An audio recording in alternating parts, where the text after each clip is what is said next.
I'm Bree Luck, and you are listening to the Pause to Go podcast, where we explore the process of turning life's transitions into stellar transformations. You can expect interviews with experts, straight talk with remarkable humans, and conversations about making the most of every phase of life. Because when we approach life's stickiest spots with curiosity, support, and a little bit of inspiration, anything is possible. So whether you're on your way to work or settling in with your favorite beverage, together we can pause to go. As a solopreneur, I really like the flexibility to work from pretty much anywhere, so I'm happy to head down to Code-Based Co-working, where I can enjoy the company of others while I tackle my to-do list. Also, they have a state-of-the-art, consumer-friendly podcasting studio that is frankly my home away from home. So head over to Code-Based Co-working, check it out, and when you do, tell them that Bree sent you. I am the proud daughter of a couple of nerds who also married a couple of nerds. I mean, my dad is a super history buff. My stepmother is into genealogy, and really, she's one of those remarkable people who gets an idea about something and then learns everything that she can about it. That's a theater person for you. Always researching time periods and people. I love it. And my mother, stepfather, and I spent, a good 25 minutes the other day discussing the qualities of our favorite pens, which, for the record, my favorite everyday pen is the Muji .38 gel pen cap type in black. I also have them in blue black, but black is my favorite. All to say, we can get a little nerdy. And so I really, really enjoyed this conversation with my new friend, Jim Flood, who is a watchmaker and a clockmaker here in Charlottesville, Virginia. I reached out to him sort of on a whim. I thought, well, if I'm looking into time, I should probably speak with someone who knows how to make clocks. And so I reached out to him and I said, would you be willing to come on to talk about the history of clockmaking? And he responded with so much passion and knowledge and joy for the history of clockmaking and watchmaking that I knew this would be a fantastic conversation. And I was not wrong. In fact, after this conversation, I seriously spent about 2 hours contemplating getting trained in clockmaking. He just made it sound so intriguing. And you know what? Maybe that will appeal to you. In any case, I hope that you enjoy this conversation with Jim Flood as much as I did. Let me know what you think. So we're recording in progress. Jim, I'm so happy to have you on today because I reached out to you with kind of an impossible question as I'm exploring time, which is I asked you to tell me the history of keeping time. Yeah. Everything over the last 4,000 years. Yes. And do it in 10 minutes. That's right. So we're going to try to do this. Let's see how much we can squeeze into 30 minutes here. It's a challenge. It's a challenge. And I did forward you notes, and I probably will refer to them here as we're talking because I want to make sure I get particular dates correct. In my profession, accuracy is rewarded. I have a great passion for this particular field for a variety of reasons, and I'm still learning. It's enormous. And so the concepts that I had put together were some things that, and you have to make it interesting to people. And what does that mean in today's age versus what does it mean 400, 500, 600 years ago? And so that's my context of where I'm going with this. So we'll take a step back because you are, do you say clock repair? Do you say timepiece repair? What do you say? What do you call yourself? Well, the layman's term goes back and is a clockmaker or a watchmaker. And essentially, that is someone that is trained in the horological arts. And horology is literally defined as the study of timekeeping. So the vast majority of my work is not in actually making timepieces. Although I have made watches and I've made clocks, but the vast majority of my work is in the restorations. And the vast majority of my work is restorations of antiquities that are being passed from family member to family member. Great granddad's pocket watch when he was working on the railroad. There is a lady in Edmund Forest who is a client, and she contacted me. She wanted to get this clock reconditioned to its optimum operating condition because she was passing it to her son. And when he graduated with his doctoral degree last summer, and that clock has been in her family for generations. He's the 8th generation that owns this clock. So these pieces, they're extremely interesting. And when you look at the technology and the mathematics and the engineering, it's absolutely amazing what goes into that. And you look at it and it's telling time. But you got to think backwards of what's really there. And that kind of segues to when we first started talking about this, the concepts of timekeeping today are really amazing. Everybody runs around with a cell phone or a smartphone or whatever you call it. But that computer or phone actually has a chip in it that is sole responsibility of keeping time accurately. And then the other part of that is I watch my nieces and nephews that use it for GPS activities.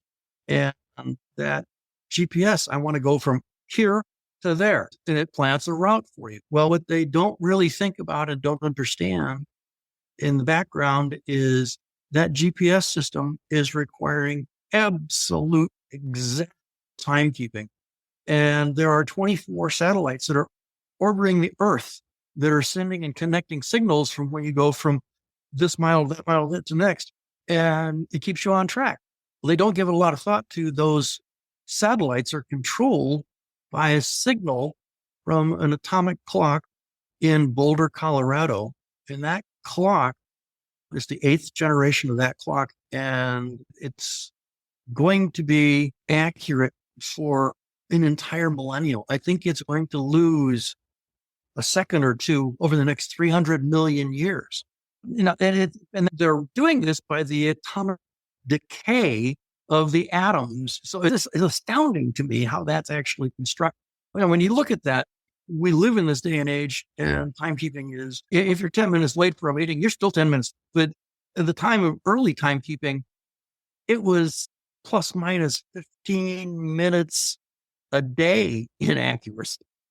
And when you look at the antiquity, the Egyptians and the Romans and the Mesopotamian era, or the Near East, they would use sundials, and they had observations of what was going on in the day sky and the night sky. And they were making these observations, and they started to plot out how a point or a pedestal would shift and it would cast a shadow, and they were able to time things. Well, and they got really good. Now, it worked really good in sunny days and when it wasn't dark. And so they also started doing things with measuring time with shifting sand or with water. And I've been reading a book recently about the details of how they actually created that, which is really neat. But the thought process is where they were timing these events. Then they changed into, instead of shadows, shifting sand, shifting water, into something where they could measure oscillations of a mechanical thing. So most all of early clocks were in towers because they needed that space. They were massive constructions, and they were done by blacksmiths because they had the tools. They couldn't work down to the small stuff we have today. But the weight was falling, and it was oscillating back and forth. And oftentimes those early clocks in the 7th, 8th, 9th, 10th century were not like we see today. They didn't have a dial. They didn't have a hand that showed time. They actually would announce in a bell or something what time it was. And it normally was, if you think of the monasteries, there were calls for time to get up, time to eat, time to work, time to pray, time to sing. These structures were controlled by the ringing of a bell. And then it graduated into, it got more accurate, and they started putting a display on it with a hand showing hours. And it's very similar to if you go out to Monticello in the entrance hall, there is a clock on the front that has only one hand. And it wasn't Jefferson's design, although it's heresy to Monticello. The concept was that outside you only needed a relative idea of timekeeping. And there was a famous watchmaker that actually thought that through back in Jefferson's time. And when Jefferson commissioned this, outside you only need a relative. And when you go inside, the clock has an hour, a minute hand, and a second hand, and it strikes the hours. But outside, it's different. And I'm going to pause for a moment because you've just spoken about Monticello, and not all of our listeners are in Charlottesville. In fact, only a small percentage of them are. So Monticello was Thomas Jefferson's home. And in the entrance is this timekeeping feature. It's pretty impressive if you have every chance to see it. Yeah, it's a funny thing because when Mr. Jefferson commissioned the clock, it was built for a different building when he was in Philadelphia. And then when he moved here and installed it here, he realized that he didn't make the anteroom tall enough. So to make it run a full 8 days, run by big cannonball kind of weights, he had to cut holes in the floor so the weights would go to the basement because he didn't. He's very precise in all of his language and all of his thoughts, but he missed that step. And it's true. And you can see it when you go to Monticello, you can see the holes in the floor. Yes. And actually, when you were standing there in the Great Hall, there are little placards that say Sunday, Monday, Tuesday, Wednesday, and it gets down to the floor Friday. And you have to go in the basement to see the Saturday placard because he was extremely precise about everything. In fact, even there's a clock in his personal rooms in Monticello, and you open it up, and on the back of the door are slash marks of his grandchildren's heights. Oh. So he was charting everything. Mm-hmm. And so these are really, and that's why I'm saying this concept of the woman that had the clock that's in her family for 8 generations. There are things that you grow up with all of your lives that are there and then you look back at some of the details like, whoa, that's really cool. It passed all that information. And it's noted inside the door of the clock. So interesting. Yeah. And timekeeping is something that we take for granted, but other things, all of us really, really like the soothing sound of the ticking of a clock. And it is extremely maternal. All of us listen to our mother's heart when we were in the womb. And that ticking sound intellectually and emotionally ties back to that feeling of comfort and safety. Mm-hmm. And I work a lot with people that are in retirement communities.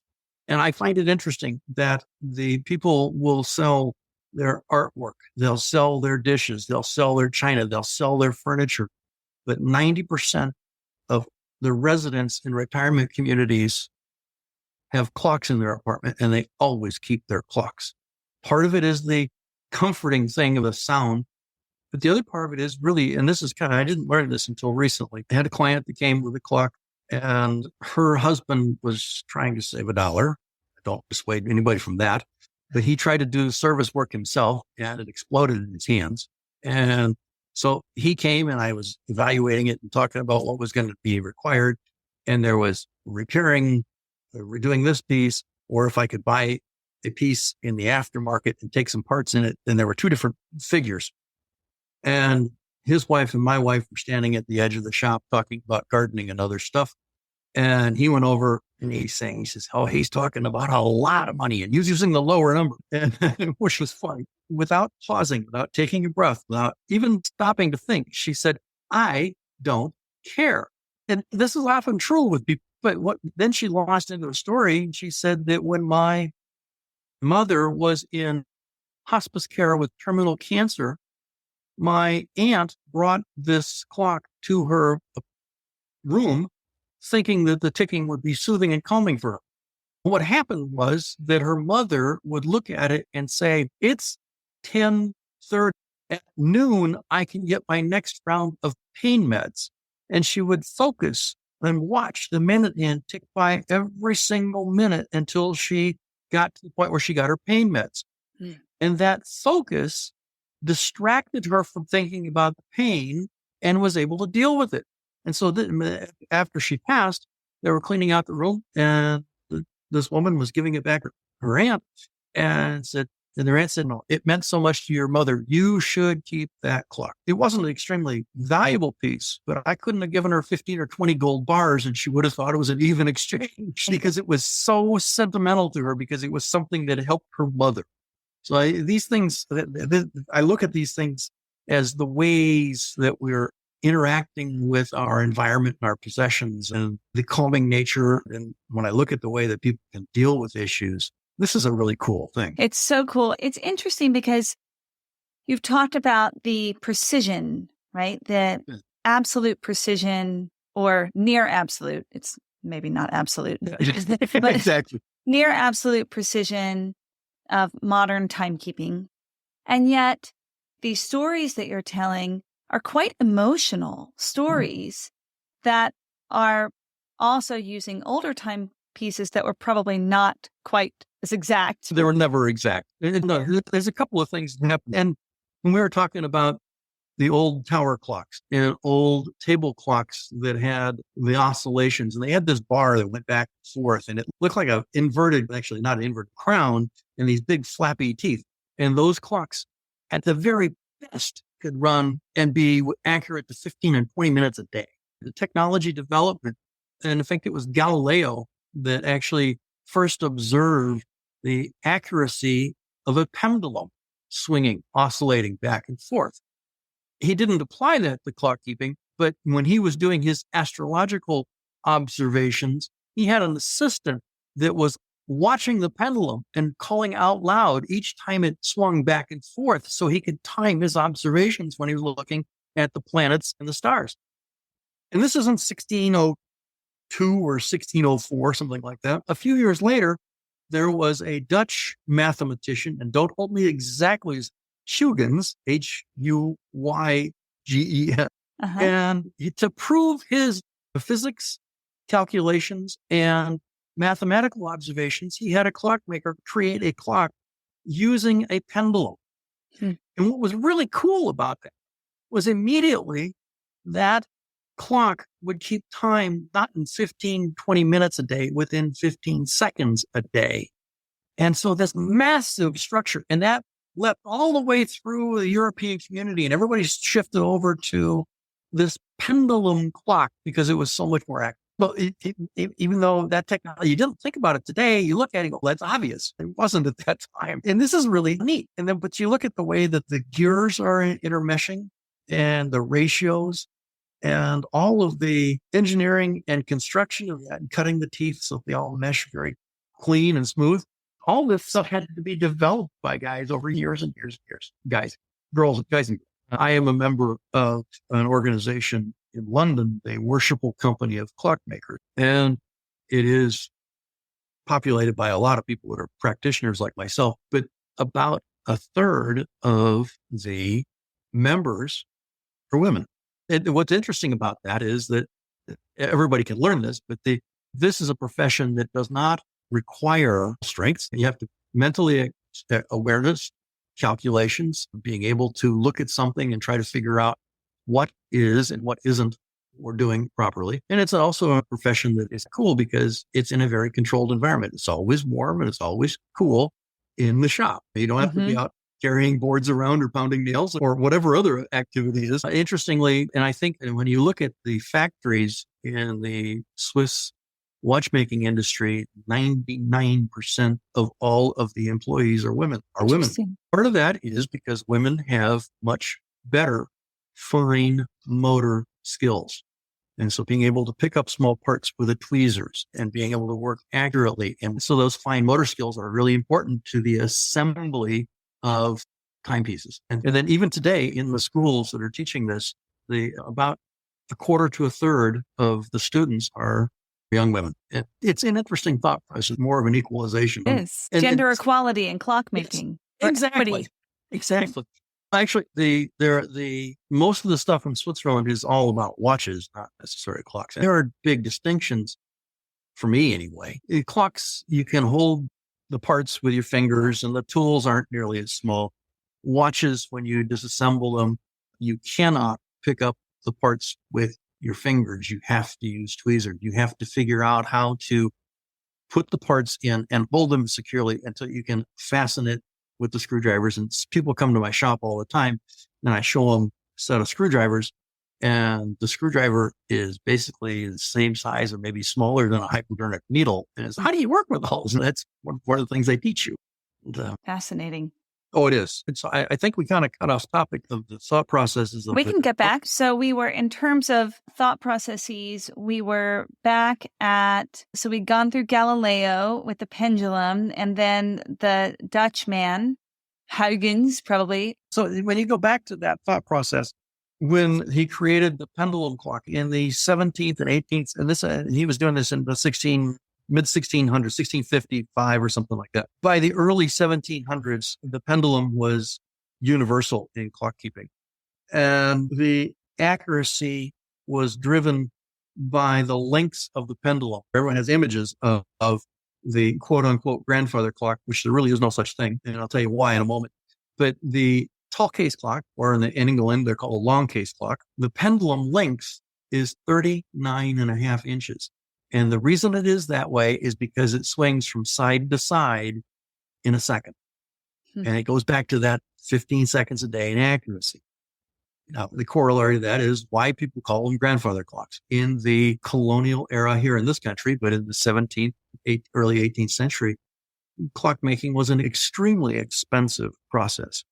You would pay a clockmaker like myself to build the movement, the gears and the weights in the pendulum and the dial. And you'd probably pay somewhere in the equivalent of $50 to $70. And then you would take that set of components to a cabinet maker, and he would make the case for it. And he would charge you $40 or $50. So you've got $100, $120 in a very expensive luxury item. And that was equivalent time to when the average person was making like $20 a year. So it's extremely expensive ratio. And so, like the woman I was talking about with the 8 generations, these pieces were passed down from generation to generation. And people would point at it and say, that is my grandfather's clock. And I just got possession of it, but they got short the grandfather clock and the name stuck. There really is no such thing, but that's what people associate with it. And so there's other correlations of that, but it just went back I've done a little bit of research on this in the late 18th century, early 19th century. Clocks they would hold their value and they would be passed on. And you see estate records where a big piece of a clock, if the estate was with the land and the house and everything, was several $1,000s. The clock was always in the $200-$300 value. It was passed in the estate to other members of the family. And other things were metalwork and things like salt and other things that were extremely valuable, which you don't think of today. We just blow by it.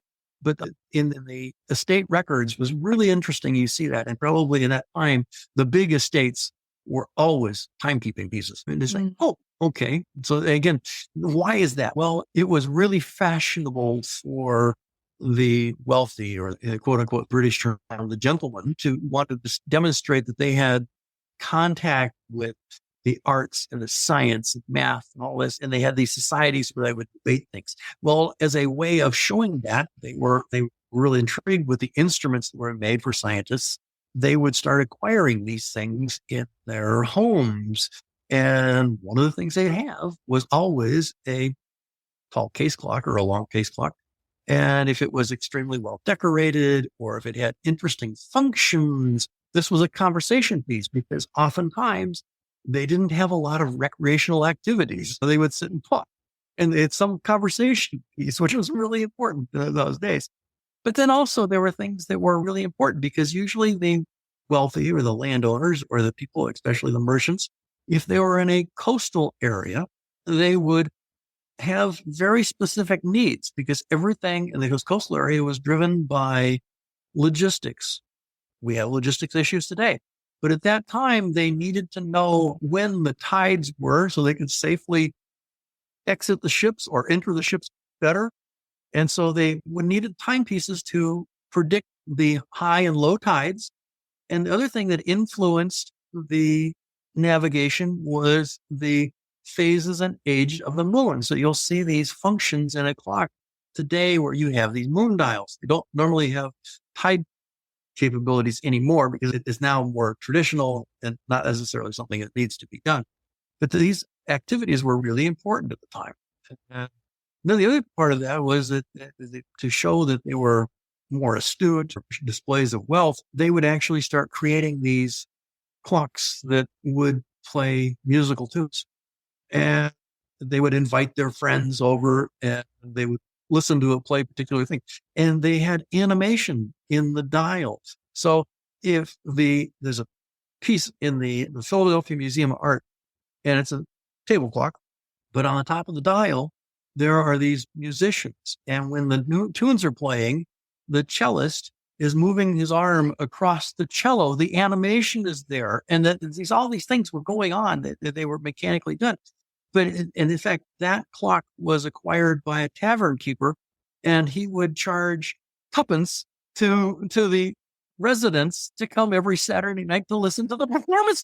It played 6 tunes, and they'd buy their beverages and then listen to music. Wow. Again, the thought processes of what was going on in our society that was really interesting. He had to make back the investment on the clock. Exactly. Because if you paid a couple £100 or a couple $100 for the clock, and then you could charge a penny or two for 30 people every Saturday night. Yeah, it's so many really cool facets of this.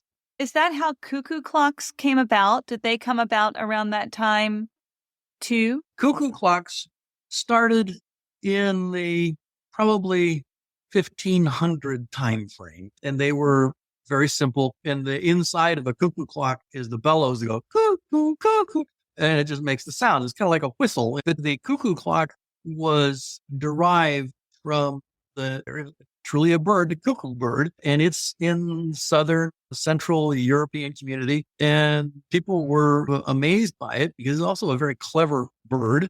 It doesn't hatch its own eggs. It steals time from other birds. It will push its eggs into another bird's nest, and they take care of it. The bird, it goes off and does other things. But so I think it was it's like modern parents. Yeah, exactly.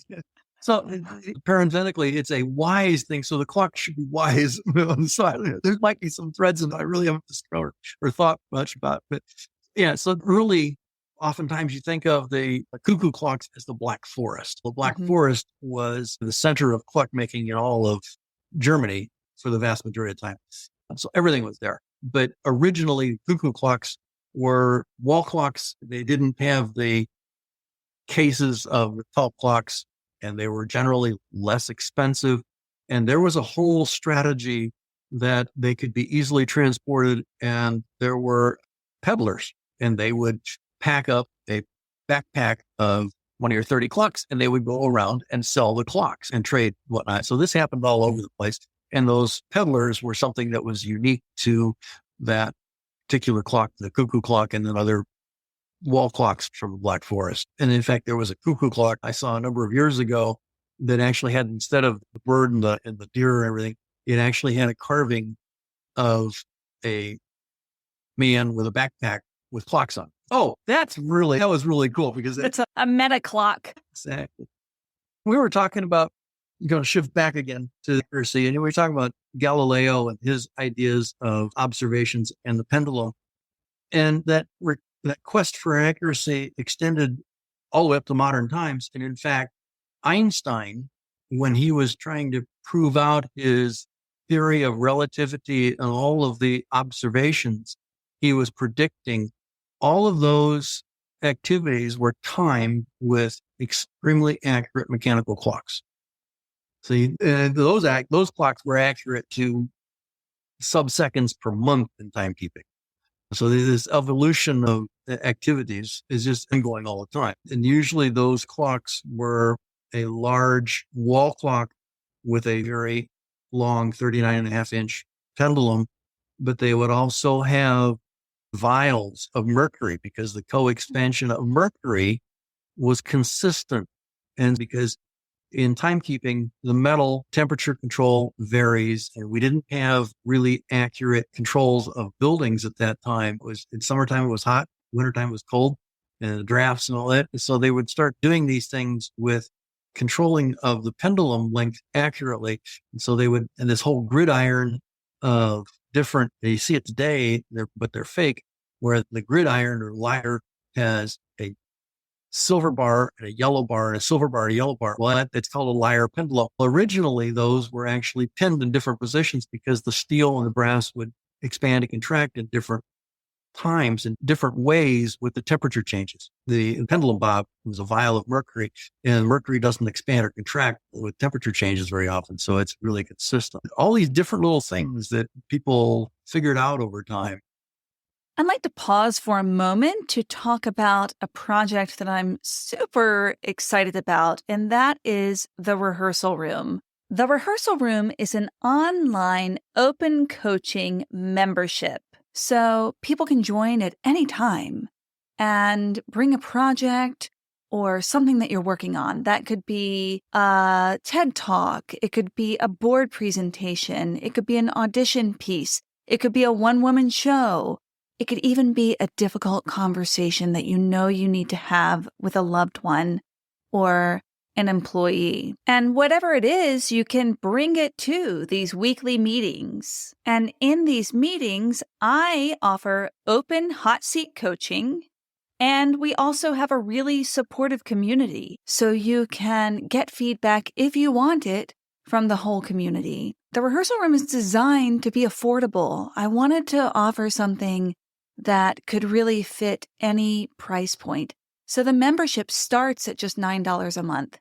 And again, you can sign up at any time. So if you're interested in joining the Rehearsal Room and bringing a project to the table or just being a part of a community, then head over to thelovelyunbecoming.com, click on the Rehearsal Room, fill out a quick application, and you'll be on your way to being a member. I'd love to get in the Rehearsal Room with you. And now, back to our conversation with Jim Flood. Going back to that thought process of the Egyptians and Romans, they had powers of observation, and they would take time to look at things, which is different than today. We don't take time to look at things to see the patterns really very deeply. We just accept it and go forward. But they would think about it, and so they experiment with it. They would perform better or different. Oh, okay, this is, we'll continue going in this path. So just hearing you tell this history, and tell me if you agree with this, because I could be completely wrong. And I know that I tend to maybe romanticize bygone eras in many ways. And there are many things that are horrible too. But in terms of timekeeping, it seems that in earlier eras, people were living their lives according to a less accurate perception of time. Oh, yeah, absolutely.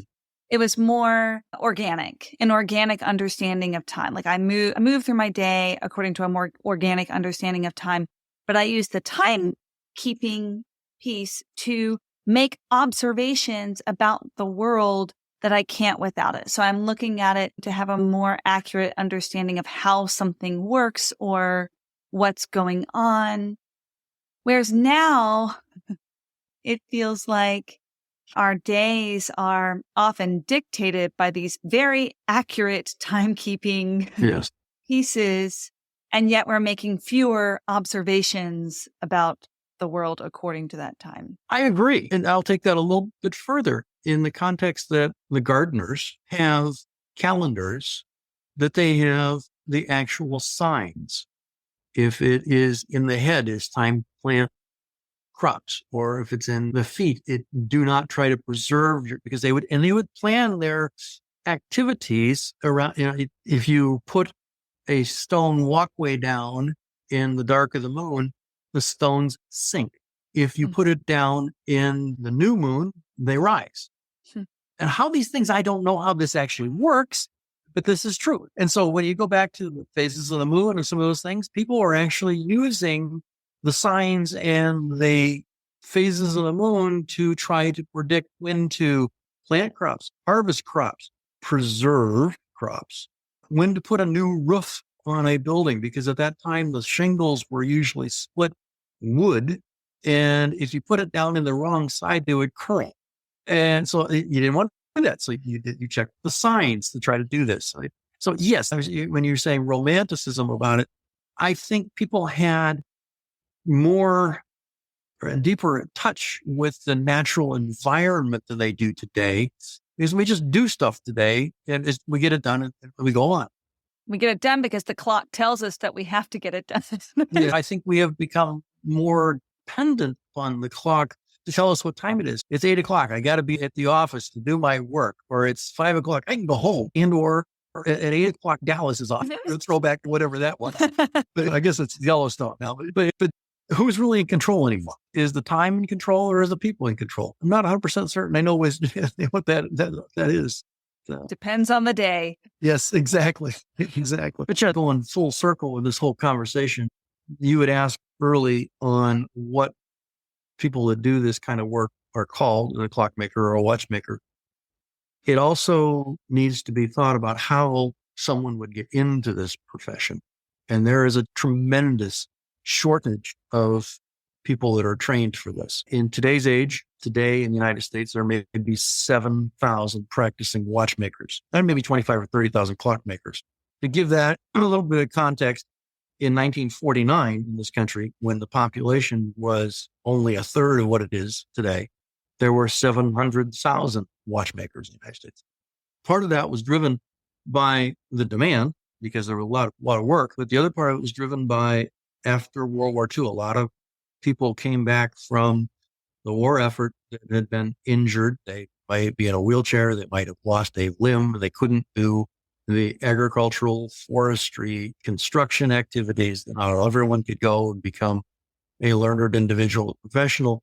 And so a lot of individuals went to the watch school and learned this profession. And then what happened was, like a lot of people in the late 70s, early 80s, the world changed from mechanical watches and clocks to the quartz era, where you would change batteries and you'd have a very accurate timepiece.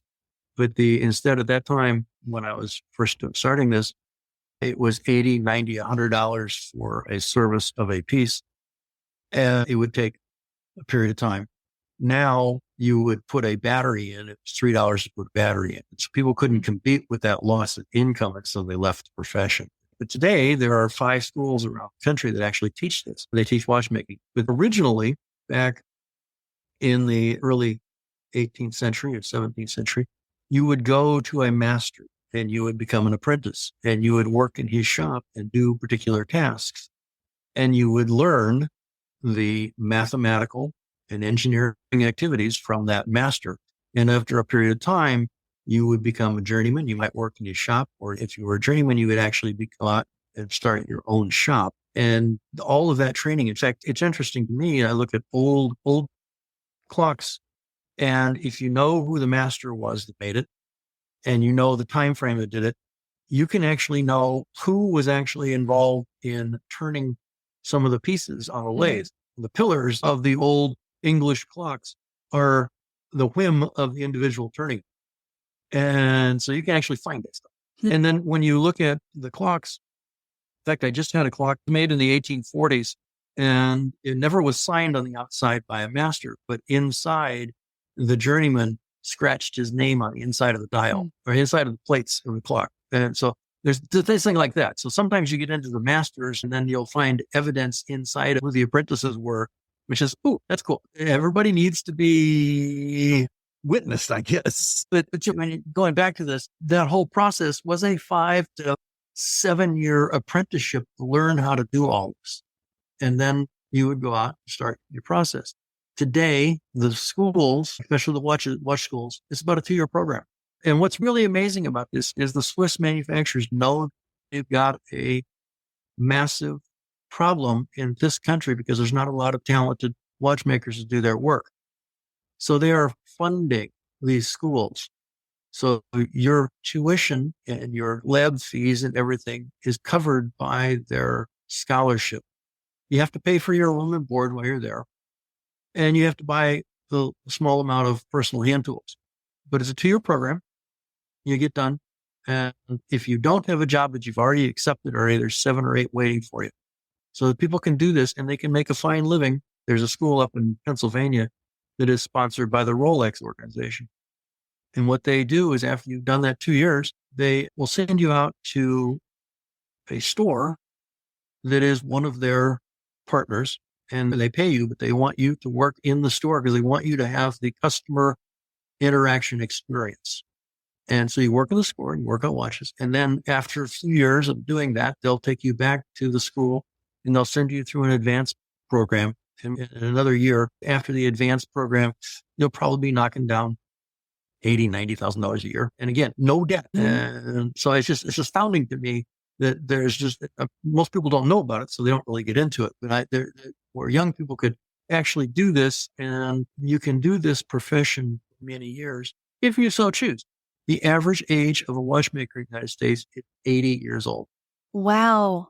Yes, I work in a shop that is 72 degrees year round, and it is not hard to pick up a little piece. And so and that's why I'm saying the average age is so old, because you can do this until you're very old and earn a fine living without you're not physically demanding of some of these things. So fine motor skills, mechanical aptitude, problem solving, and quite frankly, interest, which is really interesting because once you get into this, the bug will bite you and it's like, ooh, and then you start digging into it. But there are 5 schools around the country that are teaching this. One is in Lidditz, Pennsylvania. That's sponsored by the Rolex company. There's one in Miami, very tough place to go to school, and that's sponsored by the Swatch Group. And then there's one in North Seattle, there's one in Dallas, and there's one in Oklahoma. Don't admit that. The Swiss manufacturers are underwriting this because they know that they've got a aftermarket sales, or after sales service problem because there's not people who work on their pieces. And it doesn't you have to know about it. But if they apply, if you have interest and passion for this, they'll teach you everything you need to know. Fascinating. So fascinating. I have 2 more questions for you. First, where did you go to school?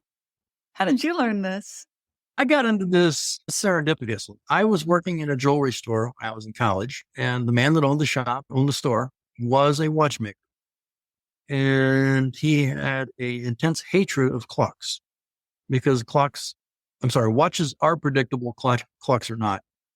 And so he could work on 5 watches in a day's time and do the work where he'd have to take a couple of days to work on a clock. So he didn't really want to do them. And there was a watch and clock school not far from that university town. And he asked me, he said, if I would go there and take the clock school. And at that time, the watch school was 2 years full-time days. And the clock school was 1 night a week for 18 weeks. The theories of timekeeping are the same. But again, size of the components and everything. And so I said I'd do that because what he told me was that he would pay me half of the rate of the repair bill when we were done, which was at that time $80, $90, or $100 to work. So that was $40 to $50. And that was a whole lot better than the $1.30 an hour he was paying me. So I started doing this on a mercenary level. So I went up and I would go to the class. I would drive up Monday afternoons, go to class from 5 until 10 o'clock. And then I would go stay with my parents overnight, get up really early the next day and drive back and go to day classes. And then I started doing this. And then I started working in the shop on clocks and for 2 years. And then when I graduated from the university, I was so intrigued by the engineering, the mathematics, the technology, all the stuff that went into tilling time. I need to go to the watch school. I want to learn more. And so I applied and went to the watch school. And in the beginning of the second year, I applied for an opportunity as a scholarship to go to Switzerland to study advanced watchmaking. And that was an eye-opening experience for me. And this was in the late 70s, and we were in that transition between mechanical to the battery-driven stuff. But when I came back, the world had changed significantly. It was still just an amazing process, but I couldn't quite figure out how I was going to make a living at it. I needed to rent a place to work, rent a place to live, buy some groceries occasionally, which I thought was important. And you couldn't do that at $3 a pop for battery. So I went back to the degree that I have in business administration and took a job in the software world. I did this for years, but on nights and weekends, I was buying, restoring, selling timepieces, keeping active in it. And then I had some medical issues, 12 years or so ago. And the doctors were very candid. They said, you can't do that anymore. It's not if, it's when it will kill you. And I said, okay. And so after I came home from that, I came home and I talked to my lovely bride and I said, here's what I want to do.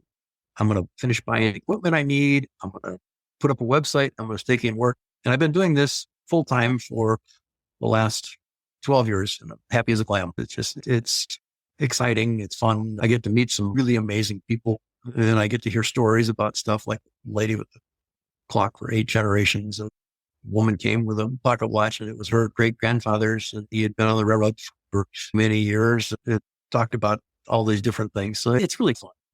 So in some ways, it was your ticker that got you to keep the clocks ticking. Exactly. And maybe in reverse as well. Yeah. Yeah. So there's very little stress in this. You work on it and the watches and clocks are laid out very logically, although they do behave illogically sometimes.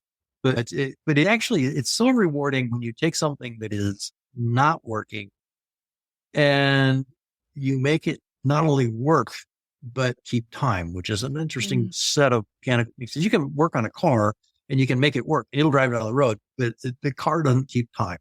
And in fact, there was a guy that I went to school with years ago and I talked to him and he said, it is so cool. And I'm not necessarily agreeing with this, but he said, you take something that's not working and you breathe life back into it. And I was like, oh, okay. I didn't go quite that far philosophically, but it is amazing when you take something that is, and most of the pieces that come through my shop are 100, 120, 150 years old. In fact, I have several pieces in the shop right now. I have a clock that it was made in Scotland and it was made about 1760.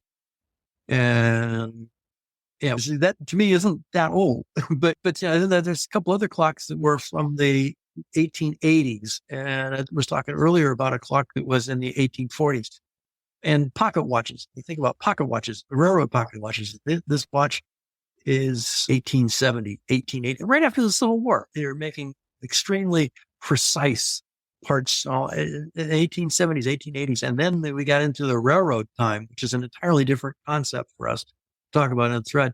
But the railroad needed to have exact time because the trains were crashing and were killing lots of people. And so it led into an act of Congress that became our standard Eastern, Central, Mountain, Pacific times.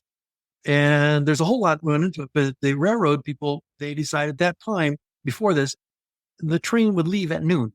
Well, every town got to decide when noon was. And then the trains were on single tracks and they would collide. And so what they did is they set up this process that every morning at 6 o'clock in the morning, a telegraph message would leave from Grand Central Station and say, it is 6 a.m. New York time. Set your watches and clocks accordingly and set the clock in the railroad station. And then all of the engineers and conductors would come in and they would set their watch to that clock that was coordinated with the clock in New York. And then the accidents dissipated significantly because they were all leaving accurately. So these things so fascinating. Come into play. And there were a tremendous amount of stuff that went into the accuracy of a railroad pocket watch. And those things, when they were created, they could keep time within seconds a month. It's a little mechanical thing, but seconds a month. If it didn't, they had to go get serviced. So we did not make our 30-minute mark. We have gone far over the 30-minute mark. So worth it. We're running by organic time, not by mechanical time. Yes, exactly. Good point. I do have one more question for you, which is, what is your favorite piece for whatever reason that you've worked on over the years? Actually, I'm going to put it in the context of a style of a timepiece. And I am somewhat of a hybrid because I am a watchmaker and a clockmaker, and I do not specialize in one versus the other. However, my absolute favorite timepiece is called a carriage clock. And it's a little 6-inch tall piece, and it's got the gears of a clock But in the top, when you look down through the glass, it's got the escapement, the balance wheel of a watch. Hmm. And it was called a carriage clock because and it actually goes back to the first one was created by an order of Napoleon Bonaparte because he wanted to go from place to place in his carriage and know what time it was. And so these carriage clocks, because they missed an entire topic that I really want to revisit. I know we're way over time, but the concept of a pendulum clock could not work in a carriage because of the moving. And so the balance wheel of the escapement would actually tell time because it wasn't subjected to levelness and stability. And they have things like alarms, they have calendars, they have moon phases on these carriage clocks are phenomenal. I'm going to go back. One of the things that quest for accuracy we were talking about, and we were talking about way early in the GPS activities. One of the things that was a major change in our world was being able to navigate over the ocean and latitude. The equator up and down was easy to predict. Longitude around the world was not. And in 1714, the British government lost an entire fleet of ships on the rocks of Sicily because they ran aground, and thousands of men were killed.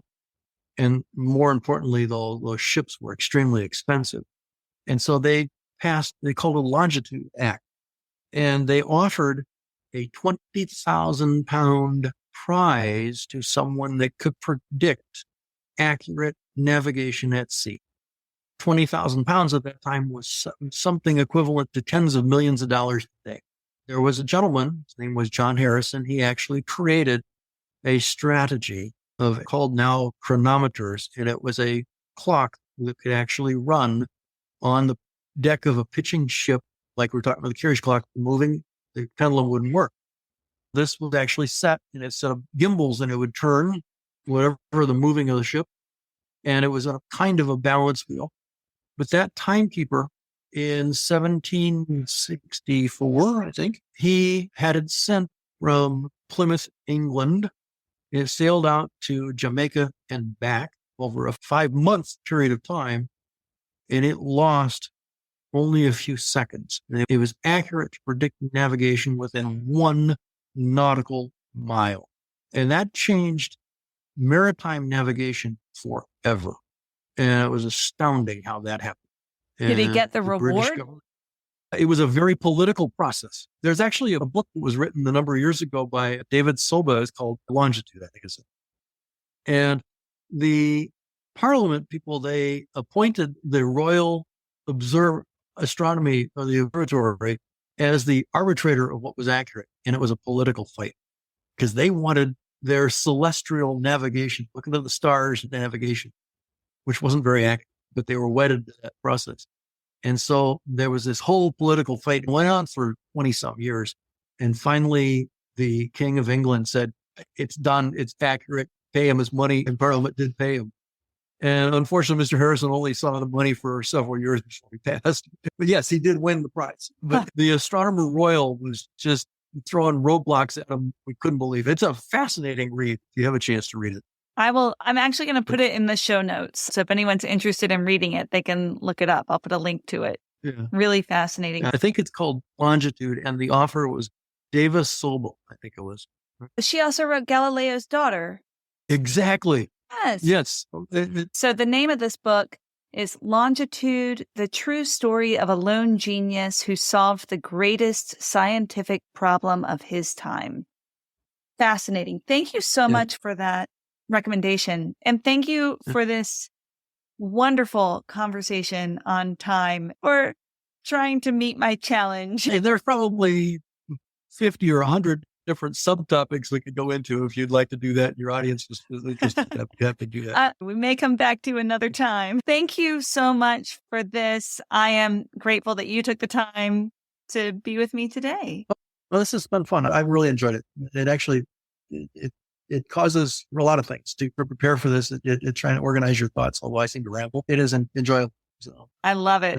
P.S. I think that the strength of podcasting is rambling. I think that what people really need is to hear real conversations about things. We don't always need things like tidied up into little sound bites. So I love your stories. I think you're a beautiful storyteller. Thank you so much for listening to the Pause to Go podcast. If you got something out of this episode, let us know. Share it with a friend, join our Facebook group, and subscribe, rate, and review on Apple Podcasts if you loved it. If not, no worries. We want you to tell it like it is, and we'd love to have your input. If you want to know more about what I'm up to, you can follow me on Instagram at TheLovelyUnbecoming or at my website, thelovelyunbecoming.com. Stay curious, y'all.